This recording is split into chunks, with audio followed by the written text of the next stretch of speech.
Good day, dear professor. Can you hear me? Yeah, good morning. Good morning from Italy. It's great pleasure to you have the presentation to our students and doctors. It's great honor for us. So I hope today's conference will be very useful for everybody. So yeah, it's a pleasure for me, and thank you for your kind invitation and for this presentation.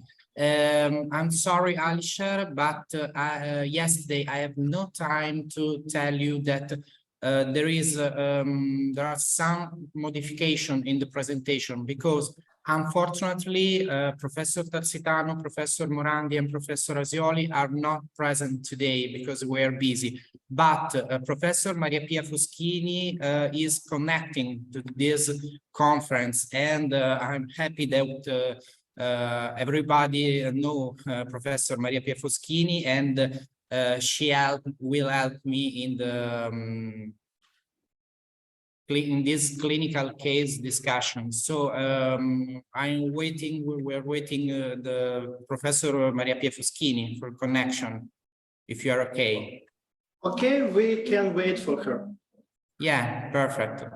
Sorry for difficulties in the organization. This period we're busy, but no problem. Okay. Okay. Would you like to start? Or I prefer wait because Professor Foschini is arriving, in my opinion.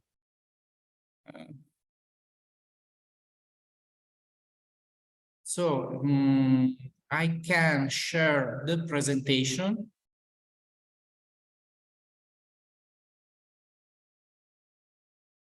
Okay. Now I will ask the technical team. So, okay. Yeah. Okay. Do you hear the presentation? Yes, we can see it well. Do you see the presentation? Sorry. Okay.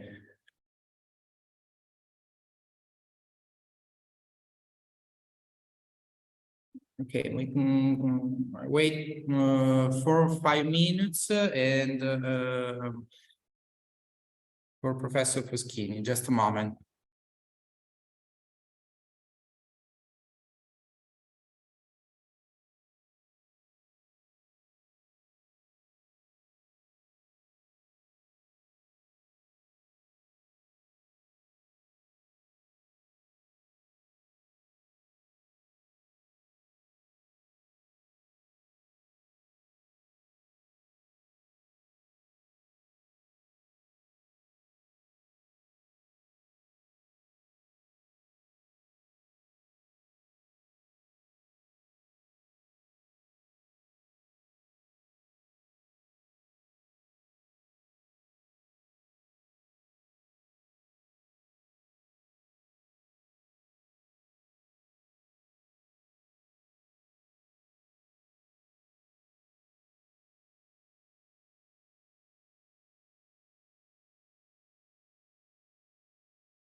Morning, buongiorno.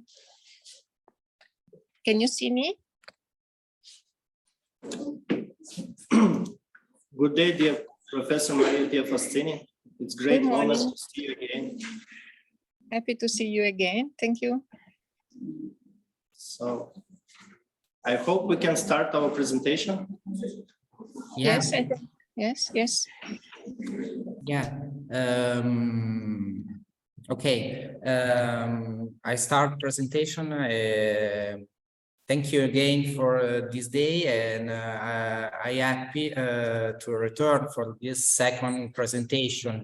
In April, we performed an overview related to, in the seminar organized in April, we performed an overview of related to oral potentially malignant lesion related to clinical, histological, genetic, epigenetic, and surgical feature related to oral potentially malignant lesion. And I remember that at the end of that presentation, some questions started related to this aspect of the oral cavity, related to the follow-up of this patient, related to management of these patients. So Professor Foschini and me prepare these two clinical cases, and I hope that it will be interesting to have our experience related to the management and diagnostic workup of oral potentially malignant lesions. I start with the first case. First case is this patient is a male. This is a male. Is 56 years old. His medical history doesn't reveal some systemic condition, and he isn't a smoker. Patients arrived at our attention. I'm a researcher in the oral medicine unit of the University of Bologna. So patients arrived for the first time at our attention for the presence of this lesion in the left marginal tongue. This is the clinical presentation. This is a non-homogeneous lesion because there is some white area and some red area. Patients arrive to our attention because his dentist note this lesion. Lesion is asymptomatic, and patients didn't remember when the lesion appeared. Okay, in presence of a white, red, or red lesion, the clinical suspect is an oral potential malignant lesion, in particular an oral leukoplakia. But on the basis of a clinical aspect, the clinical aspect is not enough for a definitive diagnosis of oral leukoplakia. If you remember, I showed this slide in the seminar of April, because in the oral cavity, different conditions may be responsible for the appearance of a white lesion, white and/or red lesion. For example, some reactive benign condition, as this one, frictional hyperkeratosis, but this is the tooth that the presence of a repeated trauma on the oral mucosa. This is another cases with a frictional hyperkeratosis, because this patient is a stronger brusher with his teeth. Or another reactive lesion, smoking-related hyperkeratosis. This is another example. This is a frictional hyperkeratosis. A white lesion may be also a consequence of a local infection as Candida albicans, or maybe the consequence of genetic disorder, similar to this case, white sponge nevus. All these cases are no leukoplakia, and all these lesions, all these patients aren't lesions with an increased risk of malignant transformation. Okay, so for the first time, it's necessary to have a differential diagnosis from a benign reactive lesion respect to a true oral leukoplakia. And to arrive to a definitive diagnosis of oral leukoplakia is necessary to have two or three passages. For example, in this case, it's important to exclude presence of a local trauma related to the form of this teeth. So we can modify the form of this teeth in order to exclude presence of trauma because the lesion is near to the teeth. And then we can revisit the patients 20 or 30 days after in a follow-up in order to evaluate the presence of a clinical modification. 20 or 30 days is the time necessary for a complete cell turnover of the epithelium of the oral mucosa. So in this case, the first clinical subset is the presence of a frictional hyperkeratosis. This is the clinical aspect of lesion 1 month later.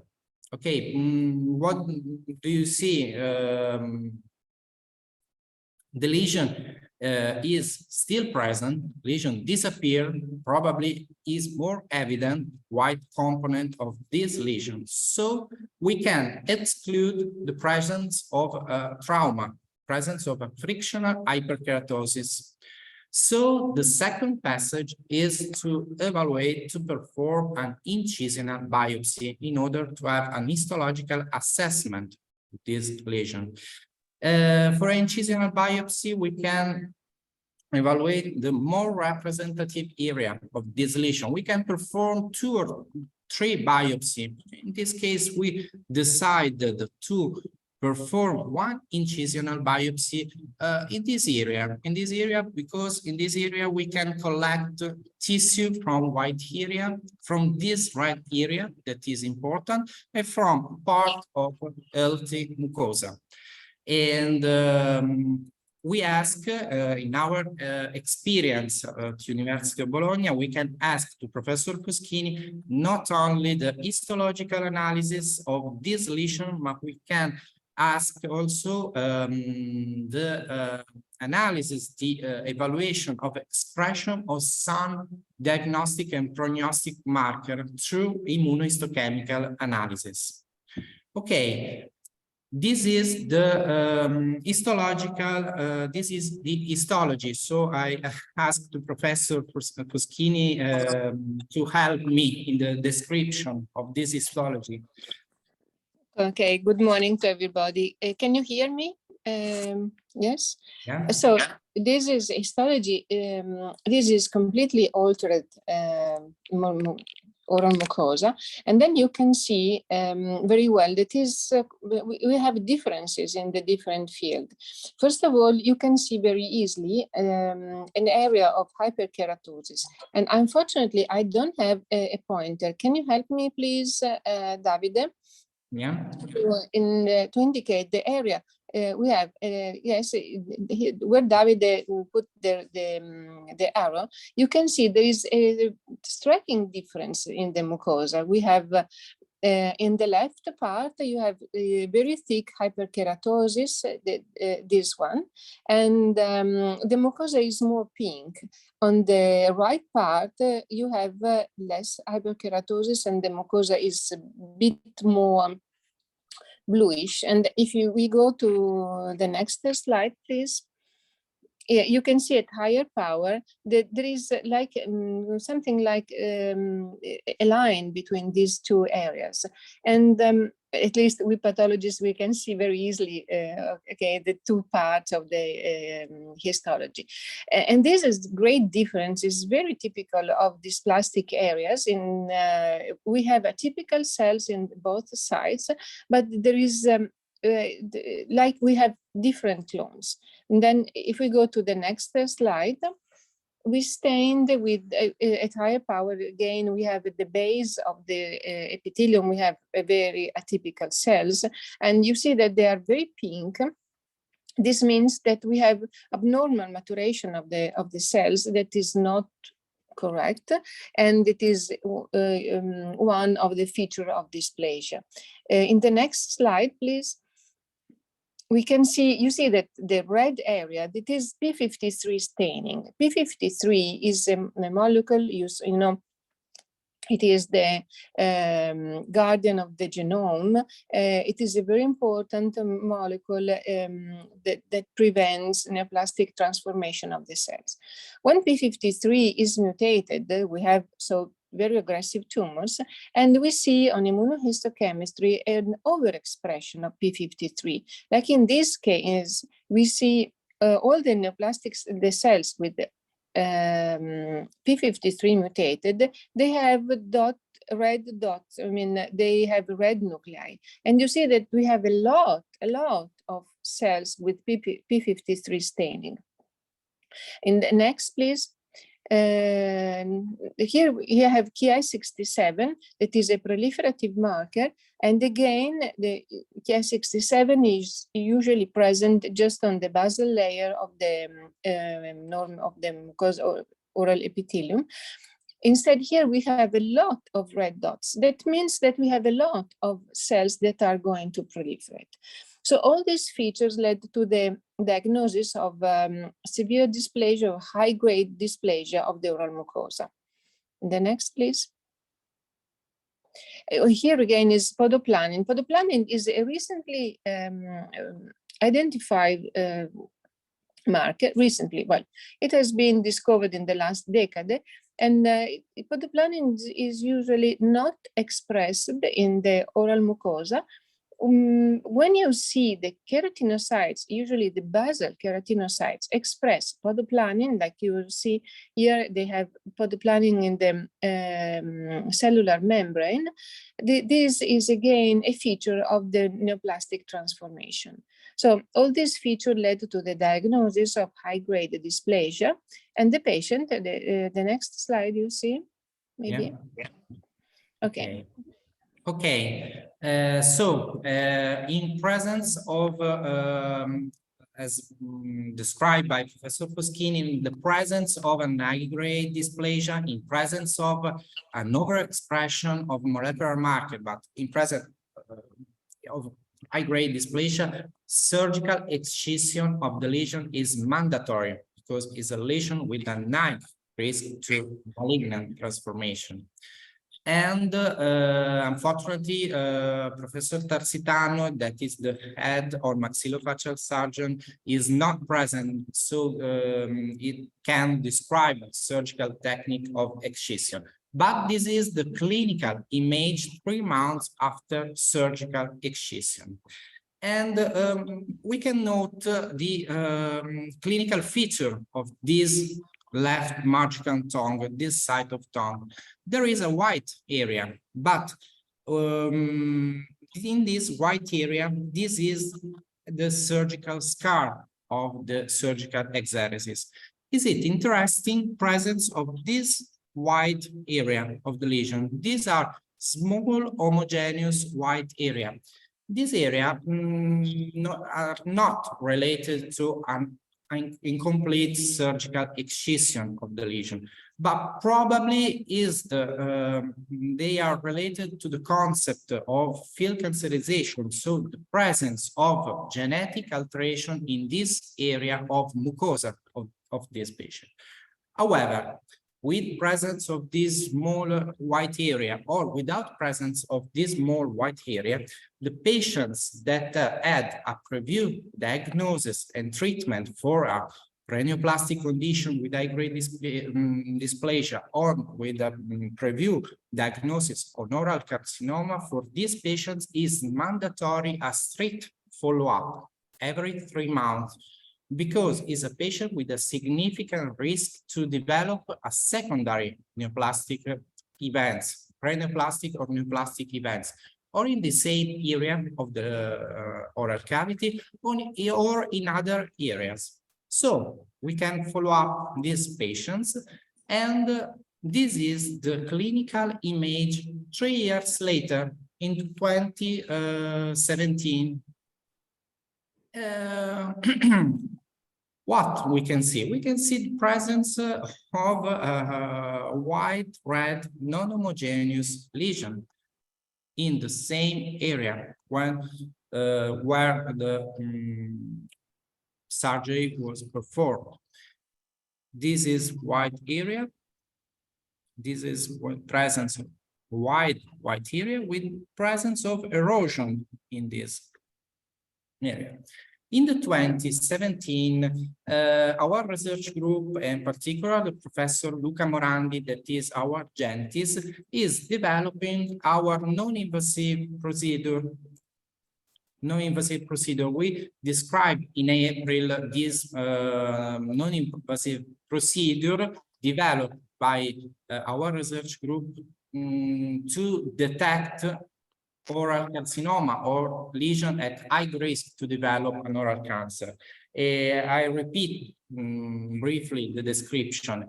Is a non-invasive procedure based on oral brushing to collect cells from the oral mucosa, and then we evaluated the DNA methylation level of a set of selected 13 genes, and through an algorithm on choice, we calculated a score. If this score exceeded this cutoff value, the score was positive, so the lesion presented epigenetic alteration related to carcinoma. In the 2017, we are developing this procedure, so the patients was enrolled in the study population, and we performed oral brushing cell collection. And DNA methylation analysis calculated a positive score. This number is 4.9, was calculated through our algorithm. So with the help of oral brushing, we decided to perform a new biopsy, new incisional biopsy. We decided to perform biopsy in this area because in this area or in this one is the same, because there is presence of white area and some areas of erosion. And this is the histology of this new incisional biopsy. This, as you can see, the normal epithelium is not anymore visible, and all the thickness of the epithelium is composed of atypical cells. And this is a typical finding of in situ squamous cell carcinoma. We have some inflammation in the submucosa, but this is definitely in situ carcinoma.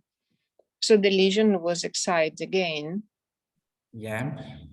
But in 2018, we had a second excision, and again, it was in situ carcinoma.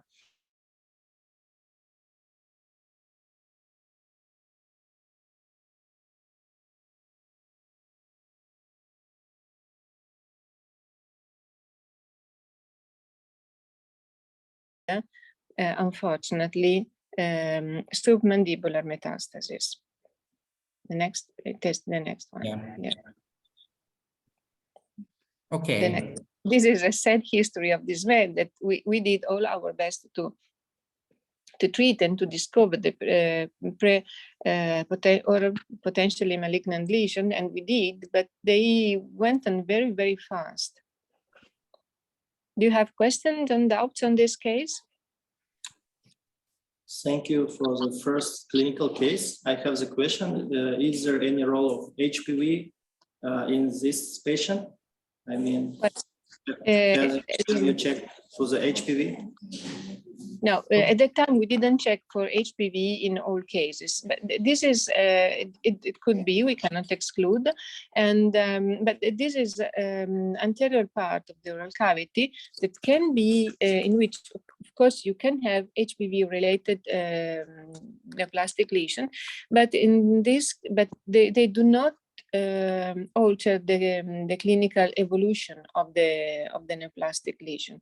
Indeed, this question is very important because what we are seeing is a higher incidence of non-smoke related oral cancer.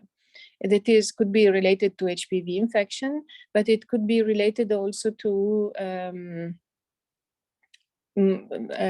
some immunity defects and other factors that really are difficult to identify.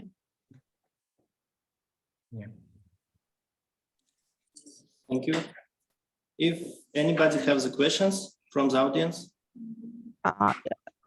Hello, can I ask a question? Yes. Thank you for your presentation. It was really informative for us. I have a question for Dr. Gissi. Did you use any conservative therapy methods after first surgery? Maybe keratoplasty? Okay, I don't understand. After surgery, can you repeat the question? Did you use any conservative therapy? I mean, medicine, maybe keratoplasty or therapeutic methods? Okay, no, in this case, we perform only surgery after first surgery. The lesion was asymptomatic and no therapies were performed. And in the first surgery, the lesion was limited to epithelium, so no other therapy, concomitant or radiotherapy or chemotherapy adjuvant were performed after first surgery.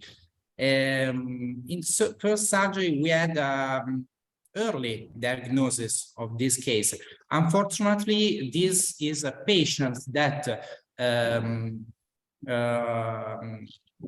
an aggressive behavior of this or potentially malignant lesion. Okay. Okay, thank you very much. In this moment, your question is again very important because I know that there are some trials offering chemotherapy for in situ carcinoma of the oral cavity, but in this moment they're very recent, and this is a case of about 10 years ago. And in this moment in Italy, they are allowed just for research. I mean, patients should enter in a research project so they can have this chemotherapy for in situ carcinoma of the oral cavity. They are not the standard of care. Thank you very much. Okay. And I have some additional question. If the lesion, I mean, dysplasia will be more spread, so you will advise to excise all the areas. I mean, not local one, but spread into the oral cavity. Will you excise all the things, all the lesions? Well, this is the concept of or field cancerization, and this probably was the molecular alteration were wider than we had in the what was clinically visible, because we had the reappearance of in situ carcinoma twice and then invasive carcinoma. It is very difficult to excise very wide lesions when they are located to very wide areas of the oral cavity. We make surgery, usually surgeries done, at least in Italy, where we have the dysplasia or in situ carcinoma, and it is not technically possible to excise more. The problem is I think that the question is related to another condition that is verrucous leukoplakia, verrucous proliferative leukoplakia, and this is indeed a great problem. But this should be better discussed once we have the surgeon here. And another question, do you have any data about the natural history of dysplasia? So how long time it will take from the dysplasia point to the in situ or cancer? If we just wait and watch, we will not excise by wait and watch, because some patient can refuse from the surgery and just wait. Yes. So we have data from our series, and we see that low-grade dysplasia or mild dysplasia, we have a malignant transformation in about 4% of the cases, and the malignant transformation takes a very long time, I mean 7 to 10 years. While when we have, for example, moderate dysplasia, we have the malignant transformation is faster, and it is in about 10% of the cases. Faster means 2 to 4 years. While when we have the high grade, in situ high grade severe dysplasia or in situ carcinoma, we have a malignant transformation rate of about 50%, and the progression time is 2 to 3 years. And we noted, please note that we excise, at least we try to excise all the area with dysplasia, when from moderate dysplasia to severe dysplasia and cytocarcinoma, we try to excise with free margins the dysplastic area. In spite of this surgical excision, we have a quite high recurrence rate. Most of our patients are smokers, and this is quite peculiar, quite unusual, because this patient was a non-smoker. Yeah. Thank you so much. Do you have the second question or second clinical case, or just only one? Because someone told that the two one. We can proceed, yes. Yeah, we can proceed with the second case of today. In this case, she's a female patient, is 65 years old. Also, in this case, medical history doesn't reveal the systemic condition, systemic disorder, and she's a smoker. Okay, this is clinical presentation. In this case, these patients showed multiple lesions in the oral cavity. In the right cheek, we can see some wide red lesion. On the dorsum of tongue, we can see this white area.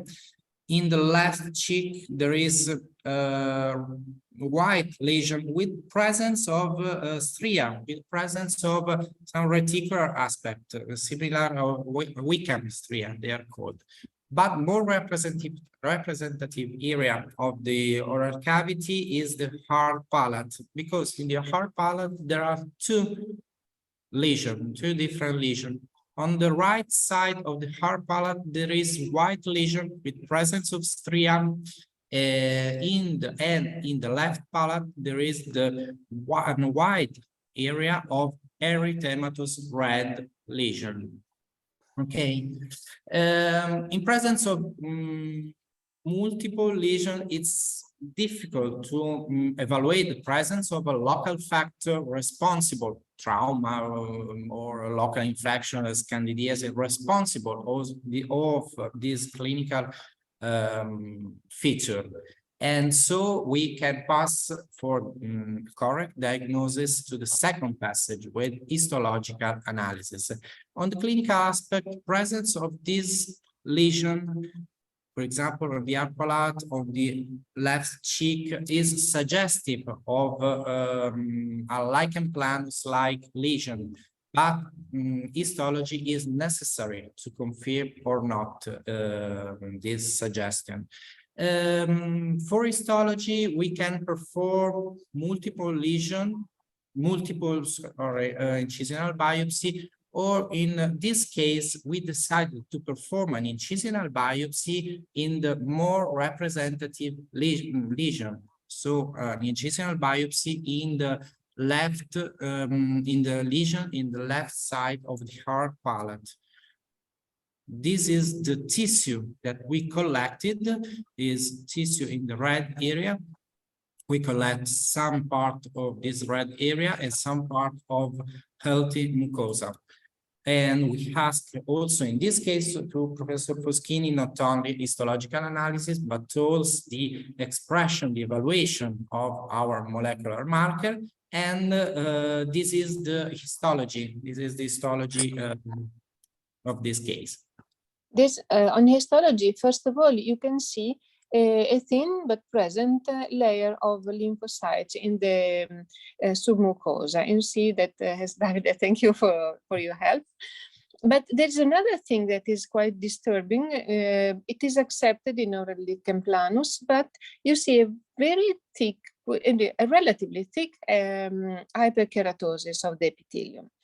Then if we go to the next slide, please, we see that the other features are quite typical of oral lichen planus. As you can see, the apoptotic bodies, that is one, and then you can see that we have some damage of the white cytoplasmic feature of the basal cells, of the basal keratinocytes, and then we have lymphocytes.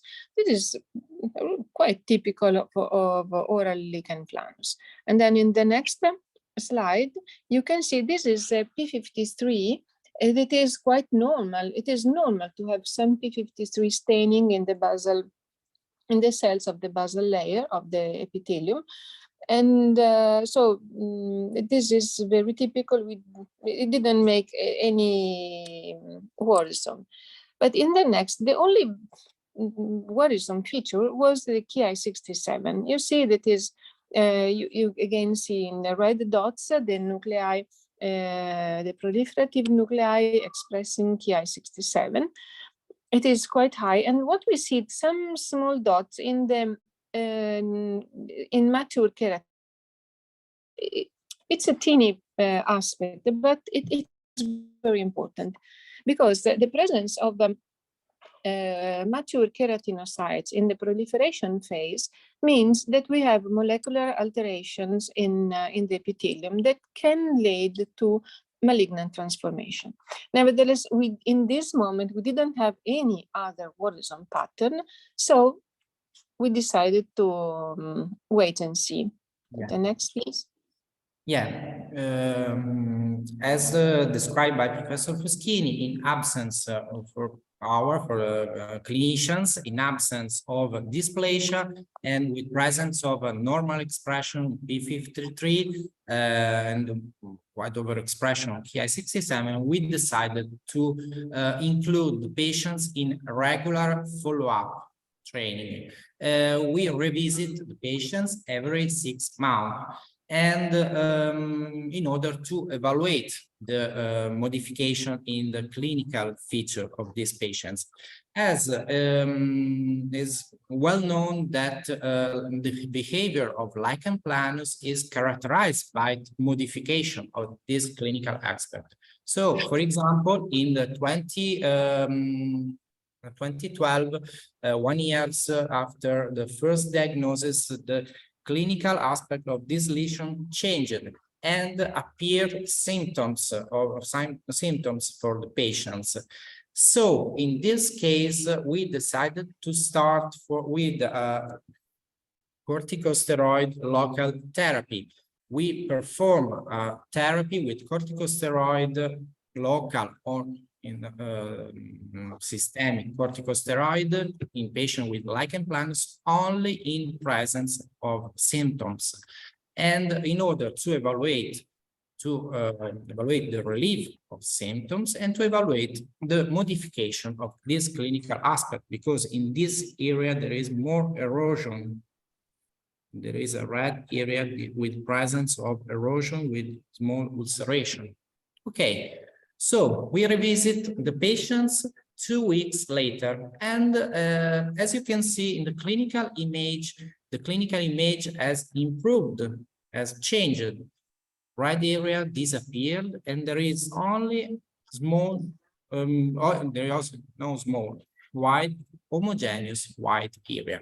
The symptoms relieved, so patient continued corticosteroid therapy for 1 month or 2 months, and patients return in his regular follow-up every 6 months in this case. So for the patient passed 5 years from first diagnosis of lichen planus, and in 2016, this is the clinical aspect of this lesion. Clinical aspects changed. Okay, disappeared red lesion, atrophic area, and white area is more evident. The clinical description of this lesion is a varicose lesion, in my opinion. And so in the 2016, also in this case, also this patient was included in our study population for developing our non-invasive procedure. The period was the same, 2016, 2017. So we perform oral brushing with DNA methylation analysis. And also in this case, a positive score was calculated for this lesion. So with the help of this oral brushing, we decided to, and considering the clinical aspect of the lesion, we decided to perform a new biopsy, a new incisional biopsy in this area in order to evaluate this, if this clinical modification is only related to the behavior of lichen planus or is related to something else. We perform an incisional biopsy in this area, and this is histology, low magnification. Yes, indeed, you can see that. Davide, please help me. Yeah. That the hyperkeratotic layer is definitely increased, and because you can see at a very low power. And then the next, please. You can see very well that how thick is this hyperkeratotic layer. Then we have again we have this inflammation in the submucosa. But then if we want to look at the keratinocytes at the next slide, please, you can see that here we have, of course, the apoptotic bodies. We have the cytoplasmic changes of oral lichen, but we have definitely atypia. And especially you see that in the hyperkeratotic layer, we still have nuclei. That is definitely not a normal thing. Then we went, if you go on, please. So this is again Ki67. That is high, but then if you see the next, please, you can see in a circle. Okay. Again, we have mature keratinocytes with the Ki67 positive nucleus. That is a very worrisome feature, because there is a paper done by the Dutch group that demonstrates that Ki67 in mature keratinocytes is related to loss of heterozygosity on 3 or 9 chromosome, on the chromosome 3 or chromosome 9, that are changes strongly related to malignant transformation. And the next, please. Here you see also P53 immunostaining is definitely increased if we relate to the previous biopsy done, performed 5 years earlier. The next, please. So another marker that is podoplanin, that is very important. Podoplanin is usually negative in the normal keratinocytes, while here you see that almost all the basal keratinocytes are stained, and this is again a very strong feature of possible malignant transformation. So this was a worrisome area that I made the diagnosis of high-grade dysplasia. The next, please.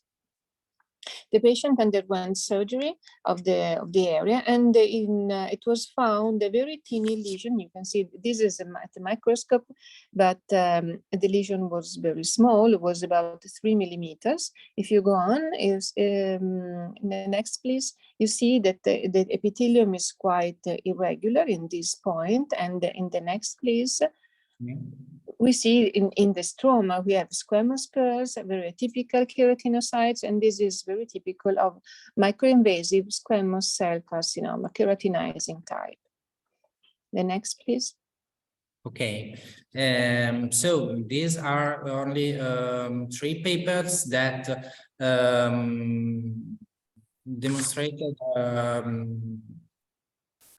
this clinical situation. In this clinical situation, the incisional biopsy revealed the presence of a high-grade dysplasia, moderate dysplasia, and when we perform the surgical excision of all lesion, we identify some area with microinvasive carcinoma, as described by Professor Foschini.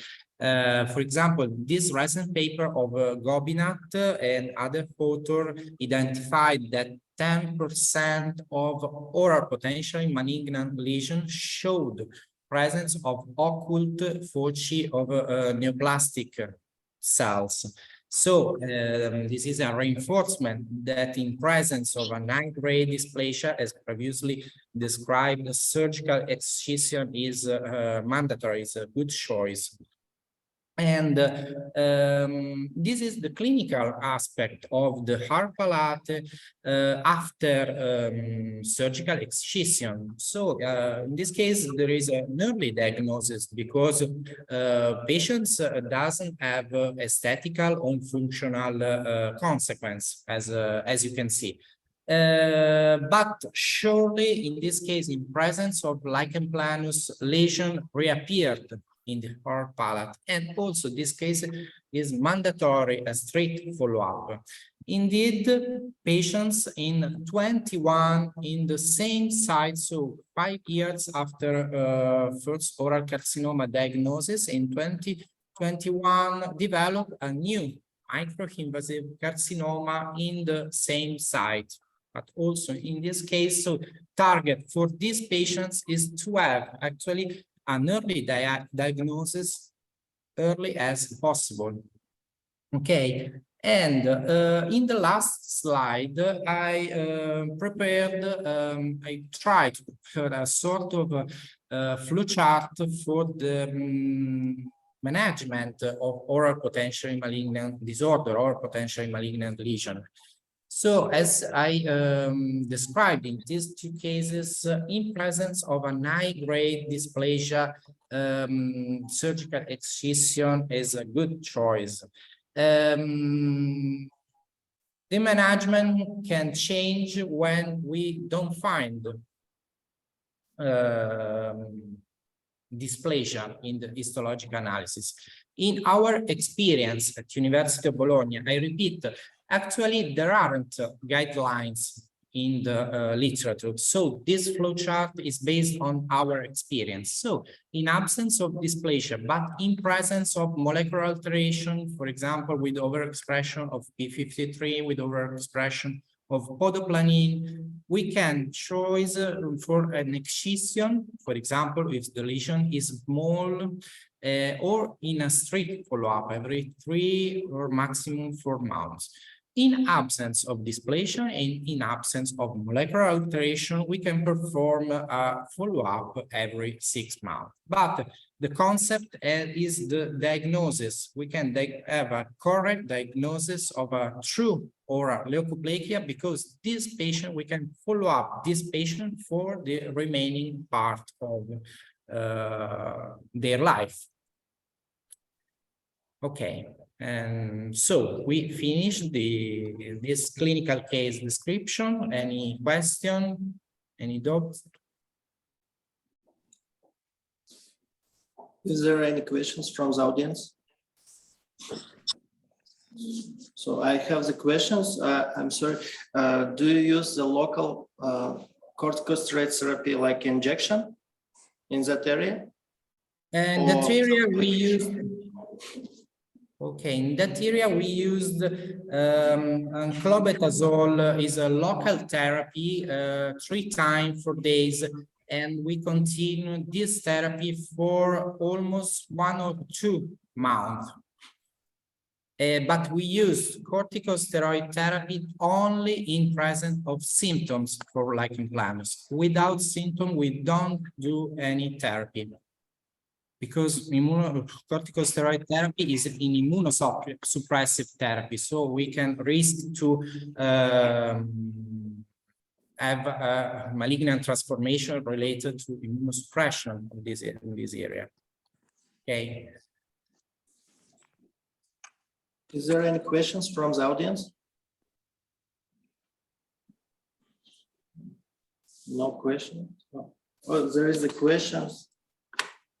What do you think about the photodynamic therapy Okay. Question in chat. Yeah, we don't have experience for photodynamic therapy. There is something in literature, but actually, there is a good good meta-analysis that revealed that there isn't a therapy that is better respect to other therapy for all potentially malignant disorders.